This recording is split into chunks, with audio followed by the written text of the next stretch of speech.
Est-ce que tu sais, est-ce que tu peux nous dire sur la préparation de l'après-pétrole en Nouvelle-Zélande, quand tu n'auras plus de pétrole, est-ce que ça va aller? Puis la deuxième question, c'est une question qui est liée autour des problématiques moi, qui m'intéressent. On parle beaucoup justement de l'après-pétrole et de l'effondrement de la société techno-industrielle.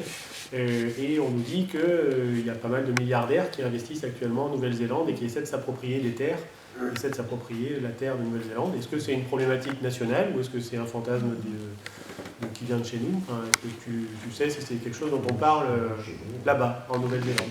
Alors, en ce qui concerne l'évolution vers l'après-pétrole, on parle beaucoup, on dit de belles choses, mais ce qui se passe est beaucoup trop lent, beaucoup plus lent, comme dans d'autres pays d'ailleurs.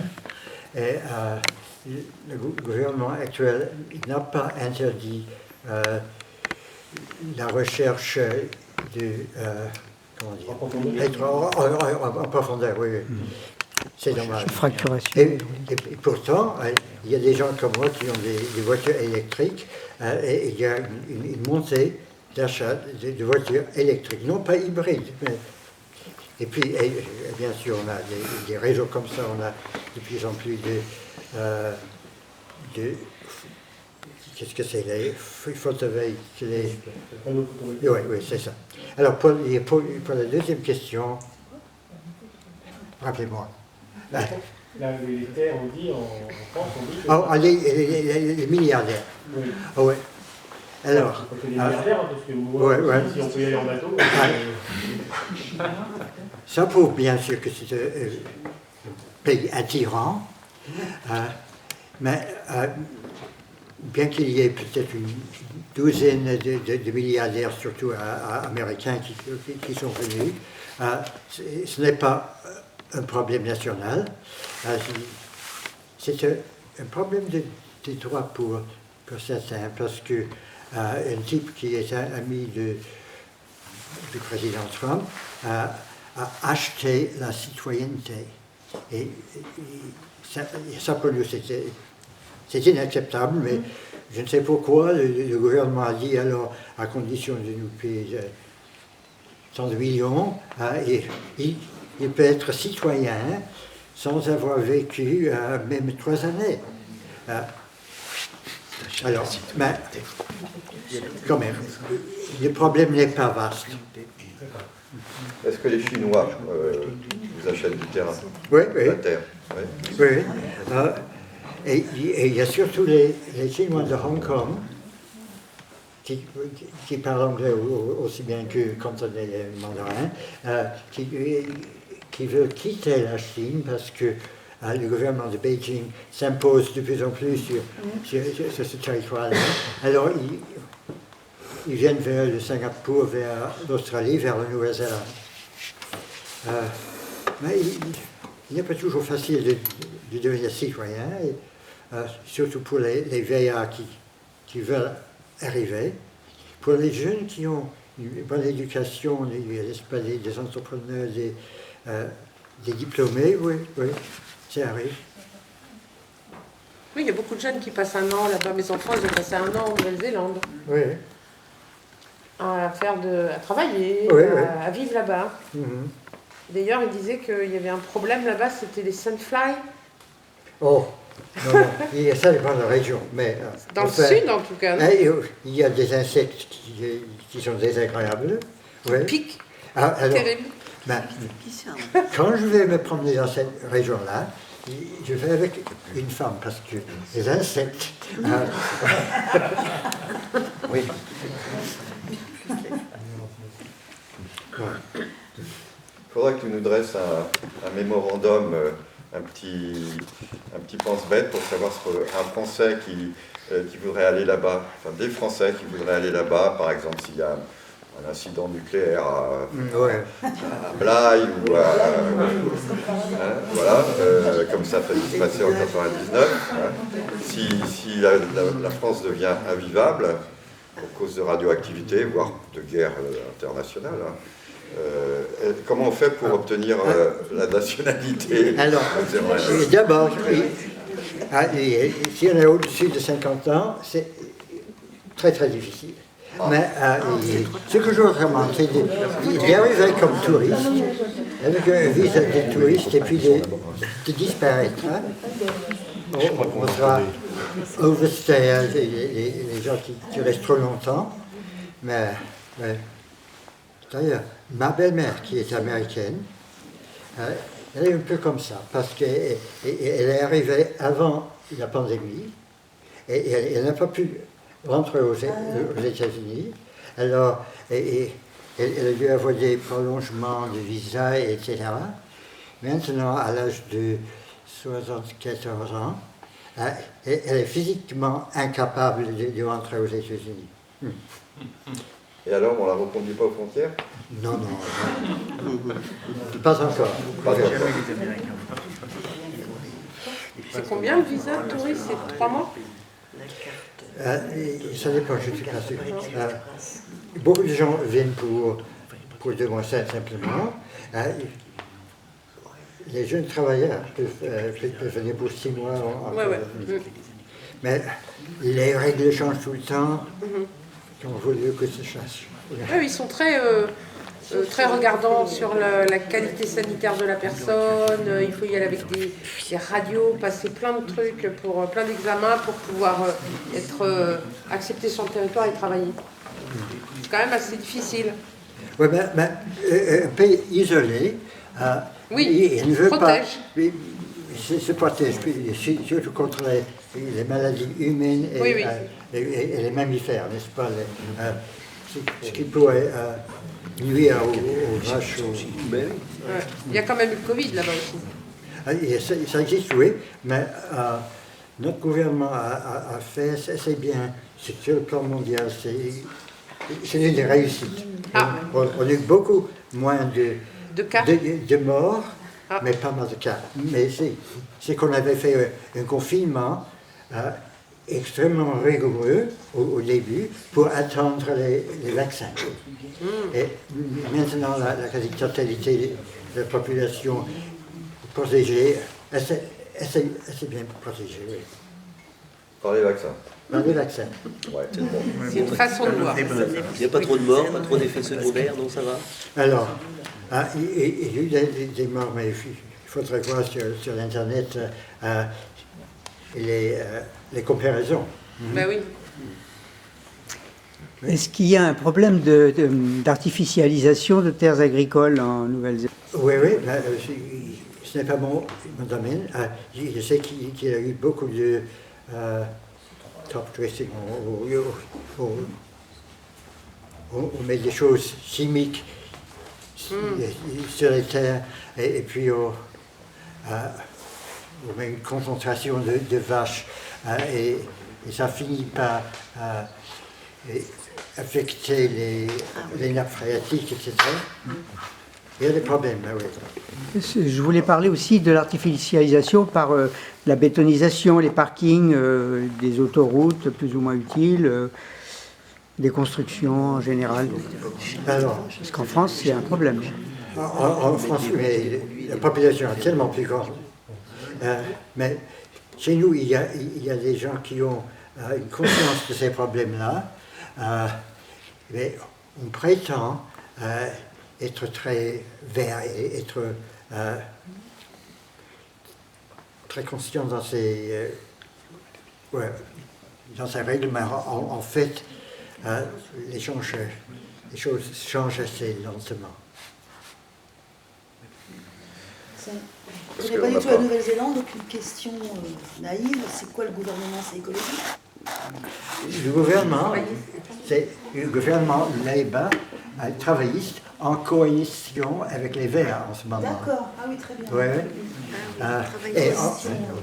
Mais en ce moment, puisqu'il y a une élection cette année, les Verts n'arrivent pas à beaucoup influencer. Parce que le gouvernement, les travaillistes veulent gagner, n'est-ce pas? Et comme ça, la politique va vers le centre.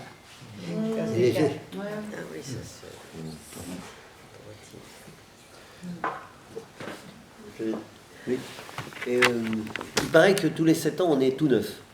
Que chaque cellule de notre corps est refait, notamment la peau au bout de 6 mois, les cellules, le cerveau, les os le plus long. Donc, est-ce que ça se pourrait que... comment est-ce que les nouvelles cellules elles viennent? Donc, moi, je pense que c'est parce qu'on mange, notamment. Donc peut-être, si on mange, voilà, donc si on mange une particule radioactive et si on n'a pas la chance de l'évacuer, elle est dans le corps. Donc moi je me dis, est-ce que ça ne serait pas une raison pour laquelle il y a des cancers? Et donc est-ce qu'il y a moins de cancers chez vous s'il n'y a pas justement de centrales nucléaires? Parce que les centrales nucléaires, chaque jour dans notre pays, on est un peu plus, il y a un peu plus de particules radioactives dans l'atmosphère. Et il n'y a pas de... Je ne sais pas, c'est une question de chiffres. Je Mais sais oui. qu'il y a... Est-ce que vous avez des cancers comme il y a en France? En France, c'est un peu business. On a beaucoup de cancers. Mais les vieux meurent du crise cardiaque ou bien du cancer en général. Mais je n'ai pas les chiffres pour faire la comparaison. Bah oui. En France, c'est 1 sur 4 à peu près. Une personne sur 4 a un cancer dans la vie. Et à quelle distance parce que du coup, les expériences de Mauroy vont fausser les chiffres, quoi. Est-ce qu'il y aurait dans ce monde, d'ailleurs, à ce moment-là, c'est une question plus là, est-ce qu'il y aurait dans ce monde une parcelle de terre ou est-ce qu'il n'y aurait pas moins de particules nucléaires radioactives? Il n'y en a pas. J'ai écouté cette semaine des interviews de scientifiques qui s'appelle Lorius, c'est celui qui avait piloté avec d'autres équipes les analyses de la glace dans l'Antarctique. C'est ce qui leur avait permis de documenter le changement climatique en montrant que le rythme actuel était sans commune mesure avec les changements dans l'histoire géologique très ancienne. Mais surtout, ce qu'ils rappelaient, c'est qu'ils avaient découvert dans l'Antarctique des traces d'isotopes qui étaient liés aux essais nucléaires partout dans le monde. Ça circule, ça circule dans l'air et ça finit par tomber partout, y compris en Antarctique. C'est comme les pesticides, il y a des pesticides dans les glaces de l'Antarctique. Tout ce qu'on utilise avec l'agro-industrie, ça se retrouve partout. La graisse des ours en remplie. Mais c'est vrai ça. Nouvelle-Zélande, sa concentration doit être un peu moins. Oui, on peut supposer qu'il y a des concentrations de proximité qui jouent moins là-bas. Oui, parce que la concentration de proximité pour les produits chimiques, elle est nette. Ouais. Moi, je vois bien celui d'à côté, quand il passe le produit, où c'est passé, c'est orange, et puis à côté dans la vigne, c'est pas orange. Donc du coup, il y a quand même un écart, même si on dit oh, c'est pas bio, il y a quand même un écart, donc c'est vrai, c'est bien net. Alors après, ça tombe dans la nappe. Donc, mais c'est pas parce qu'on est loin de la source qu'on est totalement exempt. Non, mais ça c'est pour ça. Non, on est sur la même terre. Là, on est sur un bateau. Là, de toute façon, il faut qu'on trouve des solutions ensemble. Hein. Sinon, on ne peut pas aller se cacher dans une cale parce que le bateau est en train de couler. Alors, de toute façon, c'est... Bon. Mais de toute façon, c'est très clair que la radioactivité ambiante a fortement augmenté du fait des 2000 et quelques essais nucléaires qui ont eu lieu depuis 1945. Et dont plus de 500 aériens. Voilà. Tout ça, c'est... Et alors, on parlait tout à l'heure de la durée de vie des effets. En juin 86, pardon, donc un peu plus d'un mois après le 26 avril 86, qui, comme vous le savez, est l'explosion de Tchernobyl. Il y avait le professeur Pellerin qui était interviewé sur une télé. Vous savez, c'est l'inventeur de la barrière. Du mur. Voilà. Le professeur Pellerin est interviewé et le journaliste un peu audacieux qui l'interviewait lui dit « Mais tel jour, il y a eu une forte augmentation de la radioactivité, d'après les champignons, etc., en Provence. » Et il répond « Ah oui, mais ça... c'est les effets d'Hiroshima. » Et c'était probablement vrai, parce qu'on peut déterminer l'origine de la radioactivité d'après la proportion des différents nucléides. Vous voyez ? Donc il y a une sorte de signature, plus ou moins pour chaque essai. Et comme cette radioactivité a une extrême longue durée, on est toujours affecté en partie par les effets d'Hiroshima et de Nagasaki, un tout petit peu, et surtout par tout le reste. Et vous savez que la thyroïde des gens, notamment en Corse, il y a eu beaucoup de cancers qui ont augmenté à cause de ça, parce que le fameux nuage qui ne passait pas nos frontières est quand même passé en Corse, alors que c'est pas tout à fait la France, mais il est aussi passé, après avoir fait le tour du monde, il est aussi passé en Poitou-Charentes. Voilà. En région parisienne, moi j'ai un membre de ma famille qui a eu des soucis de thyroïde suite à ça. Et les centrales nucléaires, et c'est un truc simple comme bonjour, parce que ce qui paraît, c'est que c'est pour faire de l'eau chaude qui fait tourner une turbine. Je ne sais pas si vous êtes tous d'accord. On fait tout ce truc nucléaire là, on fait en sorte de chauffer de l'eau qui monte à 370 degrés ou un truc comme ça, enfin, pour faire tourner une turbine, pour faire de l'électricité. Avec des panneaux solaires, mais pas des panneaux photovoltaïques, des simples miroirs, avec un miroir concentration, et bien il suffit de faire chauffer la chaudière et on se fait tourner la turbine. Alors moi, je vais dire, il y a des solutions, si on ne veut pas les appliquer, on ne les applique pas. Il faut dire qu'il n'y a pas de solution et on ne pourra pas dire qu'on ne savait pas. Parce que c'est rien à faire. Les fours à concentration, c'est ce qui fait la plus grande chaleur. C'est à haut déo, voilà. Sauf qu'ils ont coulé financièrement, ils ont fait des trucs, enfin, parce que tout ce qui marche, il ne faut pas que ça marche, parce que ce qui marche, ça ne fait pas d'argent. Voilà. Donc, c'est pas pour ça qu'il faudra continuer à gaspiller l'électricité comme on fait. Il faudra qu'on passe à un truc hyper économique. Il faut qu'on réduise drastiquement. Il faut que chacun on se dise et l'année prochaine je consomme 2 fois moins d'électricité. Mais il faut aussi que le gouvernement il fasse arrête de faire ça, quoi. C'est tout. Et puis il faut qu'on ait envie que les solutions se mettent en place. Ou on continue à pleurer et puis on va pleurer de plus en plus, quoi. Oui, voilà. Il faut également signaler que le nucléaire sert à faire bouillir de l'eau. C'est voilà. la méthode la plus compliquée et la plus onéreuse qu'on ait jamais trouvée pour faire bouillir de l'eau. Voilà. Mais qu'en plus, ça réchauffe le climat, puisque chaque centrale qui a des tours de refroidissement émet c'est visible, on le voit très bien, émet de la vapeur d'eau, et en fait, les 2 tiers, 66% de la chaleur produite dans les cœurs nucléaires, dans les réacteurs, part dans la nature, soit par là, soit dans les rivières, soit dans la mer, etc. Donc, les 2 tiers de la chaleur produite par l'ensemble des réacteurs mondiaux réchauffent évidemment la planète. Donc c'est mensonger. Que ça procède. Et en plus, tout est mensonger. Voilà, la vapeur d'eau, c'est le gaz à effet de serre le plus important. Mais il n'est pas dangereux parce qu'il ne dure pas longtemps. Donc, dans les 24 heures, voilà, ça disparaît rapidement. Mais non, mais il y a le soleil, quand est-ce qu'on va s'en servir, quoi. Et la solution, en fait, c'est quand même un référendum là-dessus. D'abord sur le nucléaire militaire, parce que là, on sait qu'il y a au moins 7 Français sur 10 qui sont pour. Donc même si on en perd en route avec la propagande qu'il y aura en face, on a quand même des chances d'être majoritaire. Et puis une fois qu'on a réfléchi et débattu sur le nucléaire civil, sur le nucléaire militaire, on pourra faire le même référendum par rapport au nucléaire civil, d'autant plus qu'à partir d'ici 2-3 ans, on s'apercevra que c'est une vraie catastrophe financière, puisqu'on sait déjà, vous connaissez ce qui est passé à Flamanville et à Olkiluoto aussi en Finlande. Voilà, il vous suffit d'écrire aux députés, aux sénateurs, et on sera débarrassé du nucléaire sans problème.